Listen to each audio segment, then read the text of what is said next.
Okay, let's kick things off with something kind of mind-blowing about Honda today. You ready for this? Lay it on me. They make over $25,000 every single minute. Wow, $25,000 a minute. That's staggering. It really is. But honestly, this deep dive isn't really about that number, impressive as it is. Right. That's the outcome, maybe, but not the story. Exactly. Our mission today, what we really want to dig into is something, well, much deeper. It's the incredible, almost unbelievable journey of Soichiro Honda. This was a boy who started with, well, basically nothing. Extreme poverty, losing siblings because they couldn't afford medicine. He lived through war, natural disasters, bankruptcy. It's just one thing after another. Yeah, and yet somehow he didn't just survive. He didn't just build a company. He actually changed the world. It's a story that I think really gets under your skin. It absolutely does. And that's our goal here, right? Yeah. To look past the giant corporation, the profits, and pull out these really crucial, timeless lessons. Lessons like what specifically? Well, we want to understand how he did it. How did he turn failure, constant failure, into fuel? How can that kind of deep pain actually forge your future? Right. And maybe most importantly for everyone listening, what are the practical ways to just keep going, to persevere when, the world is basically screaming, you can't do this. Yeah. This isn't just a history lesson about some company. Yeah. It's more like a blueprint for resilience, for the human spirit, really. Okay, let's dive in. Where does this extraordinary life begin? It starts in a very, very humble place. November 17th, 1906. Okay. Soichiro Honda is born in Kumi, it was called Kyo back then, I think. A small, very poor village in Japan. Shizuoka Prefecture. And his family. His father was a blacksmith, fixing tools, bicycles, working with his hands. His mother was a weaver. Hardworking people, definitely, but life was incredibly tough. The sources even use the word cruel. Cruel. Wow. And that hardship hit home in a devastating way, didn't it, with his siblings? It really did. And this, I think, is fundamental to understanding him. He was one of 8 children. 8. But 5 of them died young. 5. And it wasn't some complex disease. It was because the family simply couldn't afford basic medicine. Oh, that's heartbreaking. Imagine being a child and watching that happen, seeing your brothers, your sisters just disappear because of poverty. That kind of loss, that powerlessness, it leaves a mark. Yeah. A deep one. You can absolutely see how that shapes someone. I remember reading that quote of his. The one about failure. Yeah. I was never afraid of failure because I had already seen things worse than failure. When you hear about losing 5 siblings, that quote just hits differently, doesn't it? It clicks into place completely. It suggests that early trauma might have built this almost unshakable core. Like, what's a failed business deal compared to that? Right. It recalibrates your whole sense of risk, maybe. Exactly. It wasn't just about being tough. I think it fostered a kind of clinical detachment from setbacks. A problem wasn't a personal failing. It was just data. Yeah. Something to be solved. When you face that ultimate irreversible loss, things like a rejected product or a destroyed factory, they become problems, sure, but not defining catastrophes. It shifts your focus from, oh no, I failed, to, okay, how do I fix this? It's a fundamental rewiring. And amazingly, that pain didn't seem to crush his curiosity. Instead, it almost focused his passion, right? His first love wasn't what you'd expect. Not at all. He was a machine. He's just a little kid in this dusty, quiet village. Yeah. And one day, a car rolls in, this noisy, incredible thing. He apparently just ran after it, completely mesmerized. Just chasing the car? Yeah. Didn't care about the dirt, the noise. He was fixated on the wheels turning.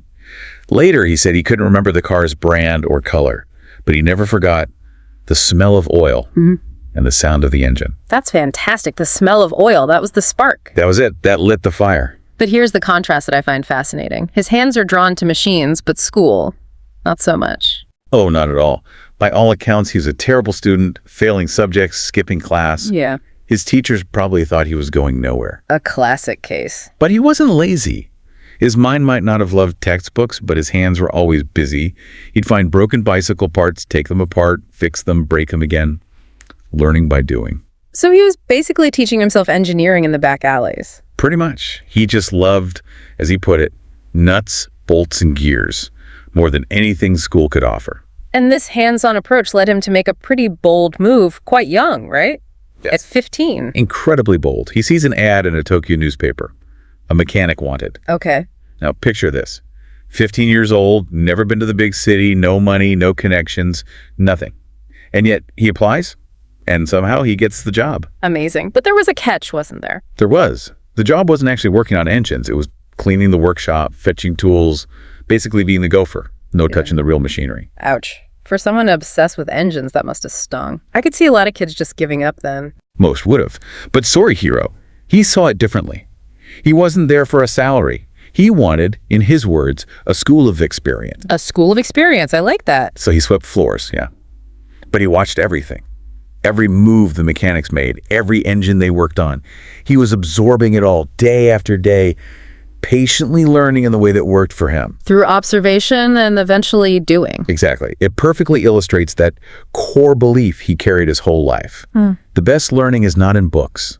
It's in failure and hands-on experience. That wasn't just a nice phrase. It was literally how he lived. And that school paid off pretty quickly, didn't it? Amazingly fast. By the time he was just 17, he wasn't just watching anymore. He was actually helping build a racing engine. Wow, from sweeping floors to race engines in 2 years. Yeah. And by 22, he's already dreaming of starting his own company. That progress wasn't just luck or raw talent. It was that fundamental belief in getting your hands dirty, in learning by doing. It really sets the stage for everything that follows. It absolutely does. Yeah. That principle explains why he was never afraid to try things, even when everyone else thought he was crazy. Okay, so armed with this philosophy, this hands-on experience, he finally takes the leap, starts his own small company. Yep. Focused on making piston rings. Yeah. Tiny parts, but absolutely essential for car engines. Yeah. He must have felt ready to conquer the world. But the world wasn't quite ready for his piston rings initially. Not even close. His first batch, rejected, failed. Second batch, same story, failed again. Third, still no good. Oof. And the really crushing part, even Toyota, which was already the biggest car company in Japan, told him no, repeatedly. His rings just weren't up to their standards. Man, that's rough. Pouring everything in, nights, weekends probably, and the top dog just keeps saying nope. Did he ever doubt himself then? Did the sources talk about moments of despair? The sense you get is incredible resolve, but it wasn't like blind optimism. He saw failure as information, not as a final verdict. Oh. That famous quote of his, "Success is 99% failure," comes from this period. He didn't just tolerate failure, he expected it. He saw it as like the necessary groundwork for that 1% of success. So failure was part of the process, not an obstacle to it? Precisely. He kept pushing. He went back to technical school at night to learn more metallurgy. And get this, he even sold his wife's jewelry to keep the business afloat. Whoa. Okay, selling your wife's jewelry, that's a commitment. Or desperation, or both. Right. Imagine that conversation. But it speaks volumes about his conviction. He apparently failed over 50 times before he finally got it right. 50 times. Wow. But eventually, persistence paid off. It did. Finally. Toyota, the same company that kept rejecting him, they finally tested his rings and said, yes, these work. We want them. Huge moment. Vindication. Absolutely. He must have been ecstatic. He built a new factory, hired workers. Things were finally looking up. Success. But then, life, as it does, threw him some major curveballs. More than curveballs, really. Devastating blows. Yeah, this part of the story is just brutal. First, the earthquake. Yep. 1945, actually, near the end of the war. A massive earthquake hits the region. His factory collapsed. Machines wrecked. Everything in ruins. Unbelievable. People told him, okay, Soichiro, that's it. Give up. Get a normal job. But he refused. He somehow salvaged what he could and started rebuilding, painstakingly. And then, just as he's getting back on his feet. Then comes World War II's impact directly. U.S. bombing raids targeted industrial areas, and one bomb hit his factory, the one he just rebuilt, burned everything, all his work, all that effort, just ashes. Twice. Destroyed twice. It's hard to even fathom standing there amidst that rubble. It truly is. Yeah. Yet even then, his spirit wasn't broken. It's during this period he articulates that other powerful idea. Success is not about how high you rise. It's about how many times you stand up after falling. That really resonates, seeing what he went through. And what's fascinating is how true innovation often sparks from moments exactly like this, moments of crisis, of absolute necessity. Post-war Japan was decimated, no jobs, hardly any fuel, just despair. But people still needed to move. And this is where his genius kind of emerges from the ruins, right? Yeah. The bicycle idea. Exactly. Pure genius born from hardship. He sees an old military surplus generator engine, basically junk to most people. Okay. And he has this thought, wait a minute. What if I attach this little engine to a bicycle? Haha, brilliant. So simple, but revolutionary at the time. Totally. And he just did it, rigged it up, created the first motorized bicycle in Japan. It was cheap. It used minimal fuel. It was simple. And people loved it. It gave them mobility, a little bit of freedom, a spark of hope in a really dark time. Necessity truly being the mother of invention. Absolutely. And this wasn't just a clever product, this little motorized bicycle born from scrap and ingenuity. That was effectively the birth of the Honda Motor Company. Amazing. So that little engine on a bike starts everything. It brings hope, helps people get around. But knowing Soichiro Honda by now, you figure he wasn't going to stop there. Not a chance. He had that quote right. The value of life is measured by how deeply your soul is stirred. His soul clearly wasn't done being stirred. He wanted more. He wanted cars, which, you have to understand, sounded completely crazy at the time. Why crazy? Because of the big guys. Exactly. Toyota, Nissan, they were the established giants in Japan. Making cars was their game. People laughed at Honda. Even his own employees were like, boss, wait, we make bikes. We're bike makers, not car makers. Wow, internal resistance too. How did he handle that pushback from his own team? His response was pure Honda. He basically said, look, we are not here to copy what others are doing. We are here to create. He wasn't interested in playing by their rules. He wanted to write new ones. Totally. And he did. Yep. 1963, he drops a bomb on the market, or rather a tiny truck, the Honda T360, a little red pickup powered by a motorcycle engine. No way, a pickup with a bike engine. Yep. Followed quickly by the S500 sports car, another small, zippy machine. They weren't like other cars. They were fun, agile, different. He was making statements, not just vehicles. Okay, so he gets into cars his own way. But the big global breakthrough comes later, right, with the Civic. Yes, 1972. The Honda Civic lands in America. Small car, great fuel economy, super reliable, and cheap. And Americans were used to. Big, powerful gas-guzzling machines. So initially, yeah, there was mockery. Look at this little toy car, too small, too weak. But then perfect timing strikes again. Perfect or perhaps catastrophic timing, depending on your view.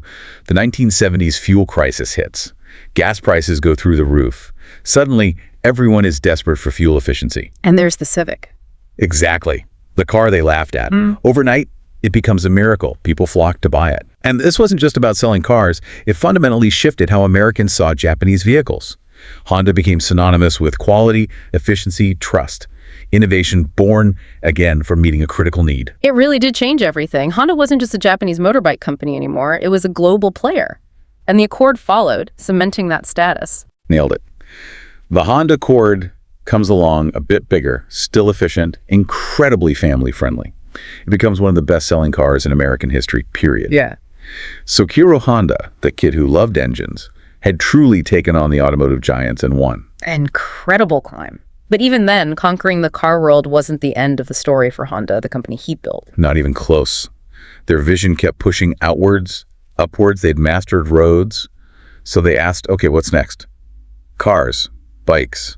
Done that. How about the sky? From bikes to jets, that sounds like an even crazier leap than bikes to cars. It does, and it wasn't quick. This is a 30-year project, the Honda Jet. 30 years? Yeah. Wow. That's unbelievable persistence. What took so long? What were the hurdles? Just technical stuff? A huge amount was technical, absolutely. They were trying radical new designs, like putting the engines over the wings, which nobody else was really doing successfully in that class. That meant endless testing, failing, redesign, but it was also facing that same old skepticism, just amplified. Hondas. They make lawnmowers and Civics, not jets. The aerospace industry is incredibly established, very traditional. They faced disbelief, probably some ridicule, for decades. So constant engineering failures and people telling them they were crazy for 30 years? Pretty much. It speaks volumes about that ingrained philosophy, doesn't it? That perseverance. If you have a vision, you pursue it no matter how long it takes or how many people doubt you. And eventually, they got there. They got there. In 2018, the Honda Jet became the best-selling light business jet in the world. Incredible. From fixing bikes in a village shed to building the world's top-selling private jet. That arc is just staggering. It really is. But wait, there's more. Yeah. Even with jets soaring, they kept innovating. They ventured into robotics. Remember Asimo? Oh, yeah. Asimo, the little walking robot. That was Honda. That was Honda. Arguably the most advanced humanoid robot of its time. It could walk, run, climb stairs, even wave hello. It wasn't just a technical feat. It became this symbol of hope, of technology serving people. Kids loved it. Elderly people were moved by it. A friendly face for advanced tech. Exactly. And that ties into their other big push.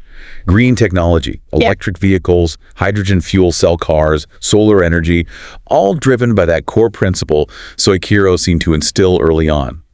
Technology must serve humanity, not control it. It brings it all back, doesn't it? From that first engine bringing hope, to Asimo bringing smiles, to jets connecting people, to green tech trying to help the planet. It's a consistent thread. So when we wrap all this up, this incredible life, this company, what's the single biggest takeaway? It feels like it's more than just work hard, don't give up. I think it boils down to that philosophy Sukihiro lived and breathed.